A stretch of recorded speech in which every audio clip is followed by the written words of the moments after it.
Tokyo में खेलों के महाकुंभ ओलंपिक 2020 का रंगारंग समापन समारोह, आतिशबाजी से जगमगा उठा टोक्यो का आसमान। टोक्यो में ओलंपिक खेलों का रंगारंग समापन समारोह में पहलवान बजरंग पुनिया ने की भारतीय दल की अगुवाई। ओलंपिक विजेता नीरज चोपड़ा, बजरंग पुनिया और हॉकी टीम आज शाम 5 बजे स्वदेश लौटेगी। दिल्ली के मेजर ध्यानचंद स्टेडियम में सम्मान समारोह होगा। पीएम मोदी भी वीडियो कॉन्फ्रेंसिंग के जरिए हो सकते हैं शामिल।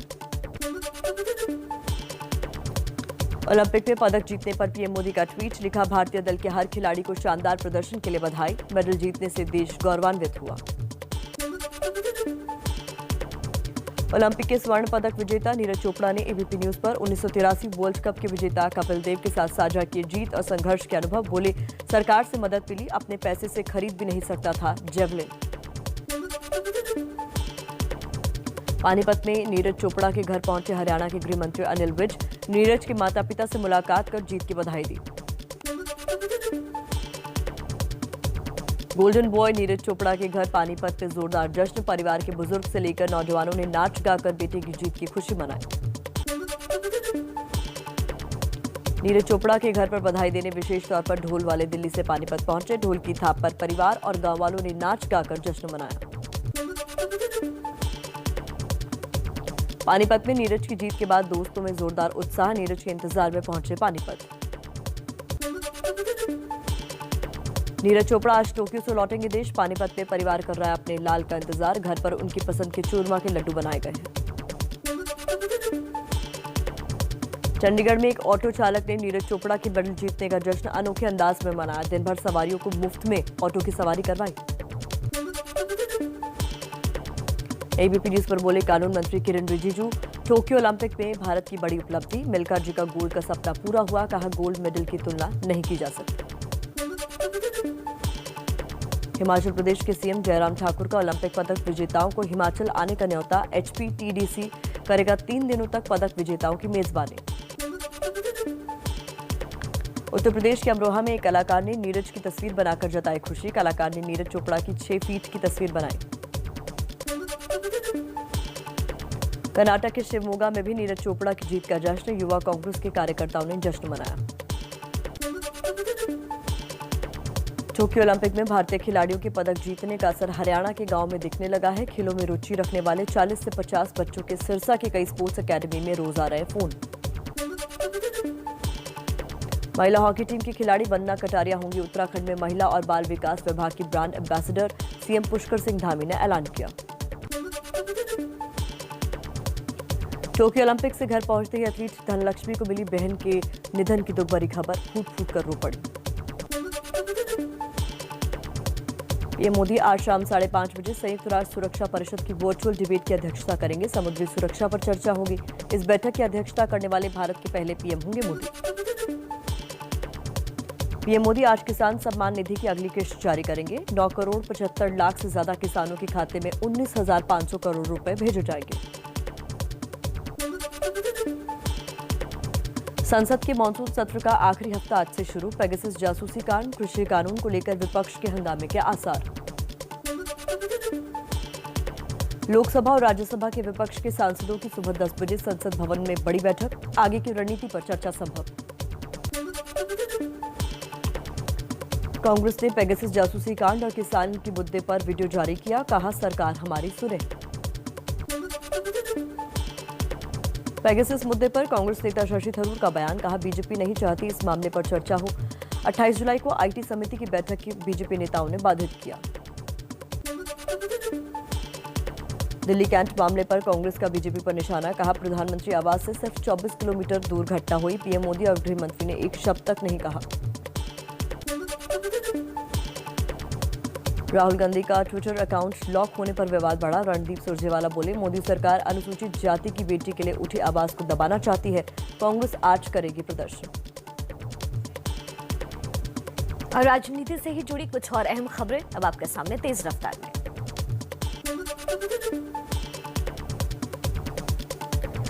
कांग्रेस नेता राहुल गांधी आज कश्मीर के दौरे पर जाएंगे। पार्टी नेता गुलाम अहमद मीर के बेटे के रिसेप्शन में शामिल होंगे और प्रदेश कांग्रेस कमेटी के साथ बैठक भी करेंगे।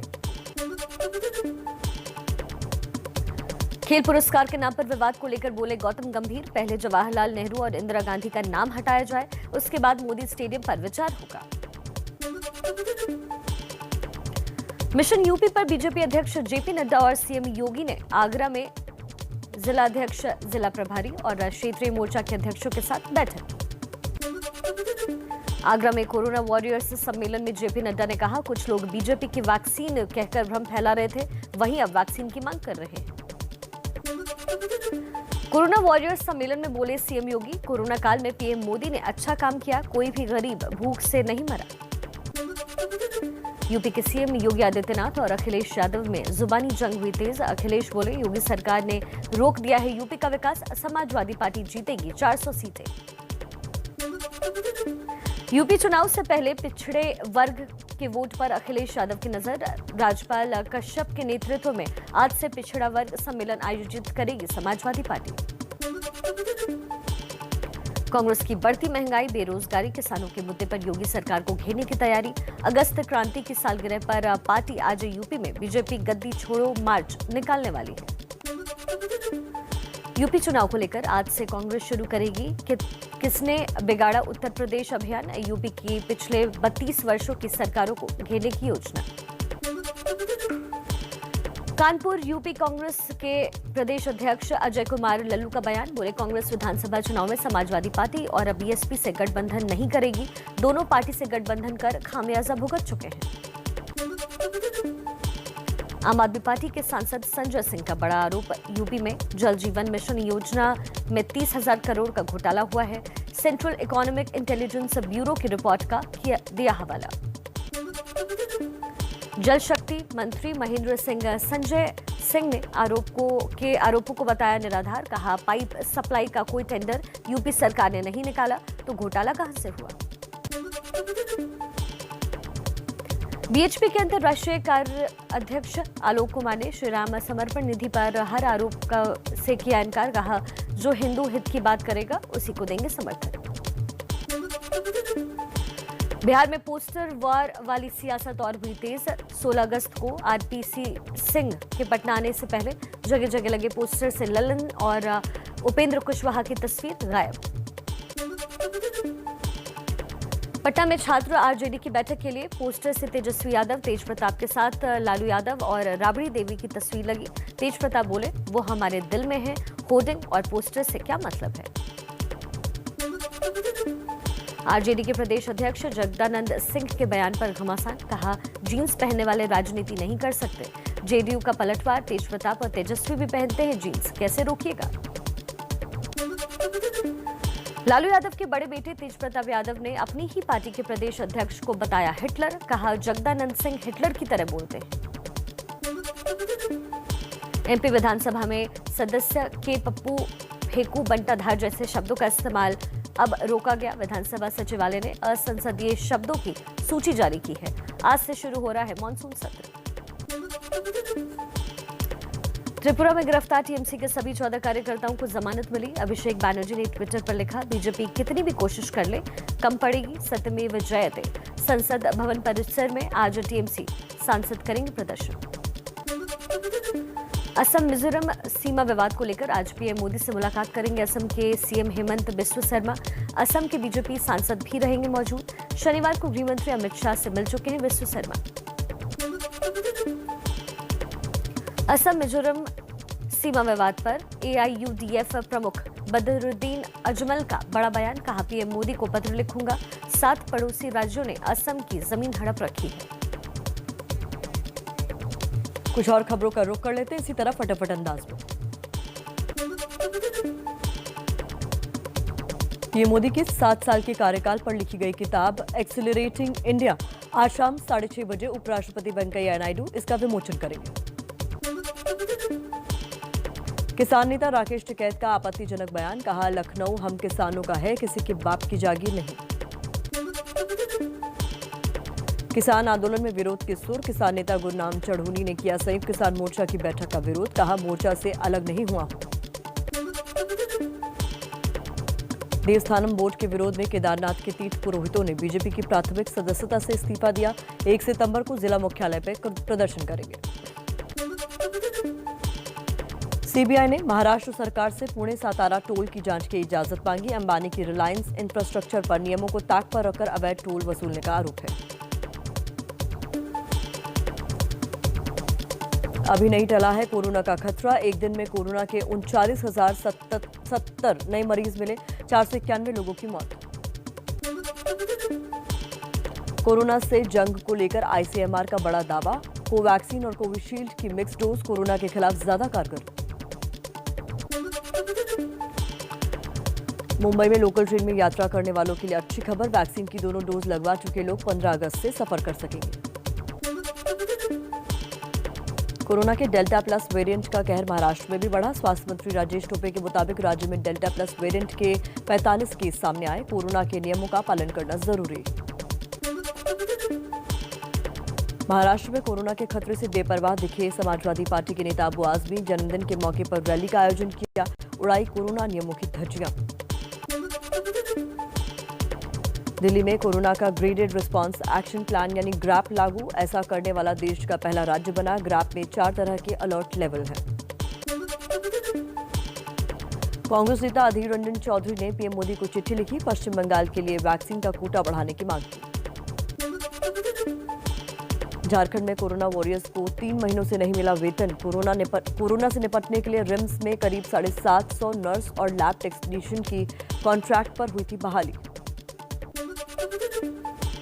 झारखंड के धनबाद में कोविड वैक्सीनेशन सेंटर पर वैक्सीन लगवाने वालों की जबरदस्त भीड़, जमकर टूटे कोरोना के नियम। भीड़ को काबू करने के लिए बुलानी पड़ी पुलिस। लखनऊ में मुहर्रम के मौके पर शांति व्यवस्था को लेकर पुलिस का फ्लैग मार्च। लोगों को कोरोना के नियमों को लेकर जागरूक किया गया। ग्रेटर नोएडा में स्टंट करते दिखे युवक, लॉकडाउन की उड़ाई धज्जियां। पुलिस ने कार्रवाई की बात कही। दिल्ली में आज से 10वीं और 12वीं के छात्रों के लिए स्कूल आंशिक रूप से खुलेंगे। गाइडेंस और बोर्ड परीक्षा के प्रैक्टिकल के लिए स्कूल जा सकते हैं छात्र। अमृतसर में पाकिस्तान से घूमने आए 51 हिंदू कोरोना के कारण अब तक वापस नहीं जा सके हैं। सरकार के मुताबिक जल्द भेजने के लिए किए जाएंगे इंतजाम। आतंक की फंडिंग के खिलाफ जम्मू कश्मीर में बड़ी कार्रवाई, 45 जगहों पर एनआईए का छापा। सूत्रों के मुताबिक जमानते इस्लामी से जुड़े ठिकानों की तलाशी हुई। केंद्र सरकार ने 2019 में जमाते इस्लामी संगठन पर 5 साल के लिए प्रतिबंध लगा दिया था, लेकिन इसके बाद भी जम्मू कश्मीर में संगठन की गतिविधियां चालू थी। दिल्ली के आईजीआई एयरपोर्ट पर बम धमाके की धमकी के बाद हड़कंप। अलकायदा के नाम से ईमेल के जरिए धमकी की खबर मिली। सुरक्षा एजेंसियां जांच में जुटी। मसूरी में आईटीबीपी अकेडमी में पासिंग आउट परेड। आईटीबीपी को मिले 53 नए अधिकारी। परेड में शामिल उत्तराखंड के सीएम धामी ने अधिकारियों को बधाई दी। औरैया में यमुना नदी का पानी बढ़ा। तेज बहाव में एक पैंटून पुल बहकर दूसरे से टकराया। आसपास के कई इलाकों में दहशत का माहौल। बाढ़ और बारिश से जुड़ी और खबरें आपको दिखाते हैं तेज रफ्तार में। जालौर में बाढ़ प्रभावित इलाके में फंसे एक छात्र के लिए पुलिस और एनडीआरएफ बनी देवदूत। छात्र को बाढ़ के पानी से निकालकर परीक्षा केंद्र तक पहुंचाया गया। यूपी के फतेहपुर जिले के ललौली क्षेत्र के आधा दर्जन गांव में यमुना नदी का पानी घुसा। गांव के लोगों का पलायन शुरू। जिला प्रशासन पूरी तरीके से अलर्ट पर। संगम नगरी प्रयागराज में गंगा और यमुना में उफान। खतरे के ऊपर बह रही है दोनों नदियां। सैकड़ों मकान के बाढ़ के पानी की जद में आने से हजारों लोग फंसे। वाराणसी में गंगा का जलस्तर तेजी से बढ़ने के कारण 80 घाट पूरी तरीके से डूबा। गंगा का पानी सड़कों की तरफ आने लगा है। जो नाव गंगा में चलती थी अब सड़कों पर चलती नजर आई। गाजीपुर में नदियों के तेज बहाव से लगातार कटान जारी। गाजीपुर और आसपास के इलाकों में गंगा समेत 9 नदियां बहती हैं। प्रशासन की ओर से नाव तक मुहैया नहीं कराने की शिकायत। बलिया जिले में खतरे के निशान से 2 मीटर ऊपर बह रही है गंगा। बाढ़ की चपेट में 50 से ज्यादा गांव आ गए हैं। नेशनल हाईवे 41 पर भारी वाहनों की आवाजाही पर रोक लगाई गई। गोंडा में घाघरा नदी का जलस्तर खतरे के निशान के नीचे है, लेकिन लोगों में दहशत बरकरार। माजा के प्राथमिक स्कूल में कटान से पहले 7 कमरे बहे, अब पूरा स्कूल ही घाघरा नदी में समाया। पटना शहर में बाढ़ का खतरा बढ़ा, घाटों पर लोगों को जाने की सख्त मनाही। 24 घंटे में तकरीबन 17 सेंटीमीटर की रफ्तार से पानी बढ़ रहा है। पटना साहिब से सांसद रविशंकर प्रसाद बाढ़ प्रभावित इलाकों का जायजा लेने पहुंचे तो अपनी और समर्थकों की फोटो खिंचवाते नजर आए। बोले, बाढ़ तो रोक नहीं सकते, किसानों को मुआवजा दिला देंगे। कैमूर जिले में 1 घंटे की बारिश के बाद मोहनिया अस्पताल में भरा पानी। इसी हालात में अस्पताल में भर्ती मरीजों का इलाज चल रहा है। एमपी के सिंगरौली में पुल टूटने से बड़ा हादसा, पुल से गुजर रही कार नदी में गिरी, 1 बच्चे की मौत, 6 लोग घायल। दर्जन भर गांवों का सिंगरौली से संपर्क टूटा।